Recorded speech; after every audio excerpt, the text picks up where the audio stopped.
In Lviv, European ministers and Ukrainian leaders gathered for a pivotal informal meeting as the EU pushes forward with Ukraine's accession process despite Hungary's continued blockade.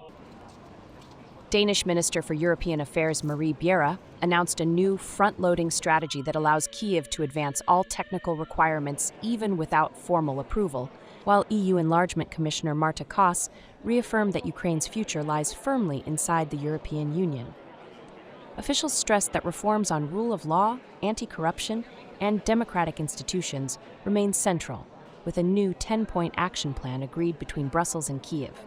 Ukraine's Deputy Prime Minister Taras Kachka acknowledged the difficulty of ongoing structural reforms, but insisted that the country remains committed to meeting every benchmark needed to move the accession process forward. We have not been able to lift that blockade, but we have taken another approach that we are now front-loading all the technical work, and that means that even though that it's formally still blocked, and it is also today, that Ukraine are still able to move on with all the technical work that needs to be done.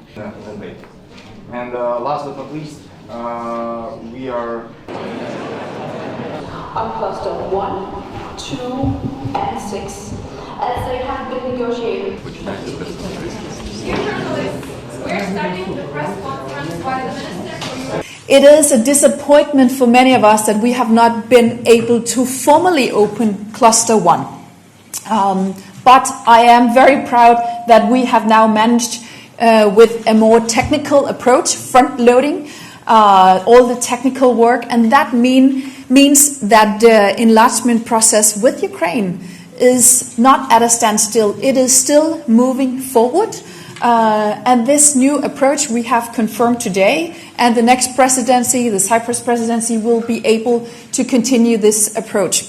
Ukraine's future is clear in the EU, and we see today the member states have given clearly the direction, and they have stated nearly all of them, that this alignment should continue as a part of structures and predictable processes. Member states have provided guidance on which reform objectives they expect Ukraine to achieve in order to move the process forward. So we do know how it feels for a country to be. Reforms are at the center of this process, and nobody can veto Ukraine from doing these reforms. The Commission also sees this new phase in the negotiations as the opportunity to pick up speed and intensity. Yeah, do you have a question? Yes, I do. Amazing.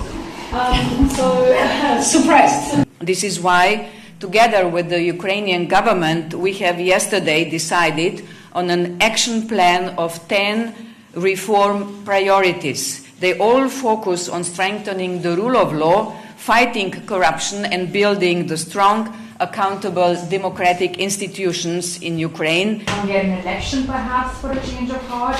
And secondly, is a ceasefire necessary? Ukraine is going through painful structural reforms, and the most recent situation also could eventually cast a shadow about the adherence of Ukraine to anti-corruption reforms. So that's why we, together with Commission, consolidated those measures in the roadmaps that are essential here and now to ensure that we adhere to these reforms. Now, without such a ceasefire or peace plan, how much of a priority is that before any talk of accession? All the best to you, and happy holidays.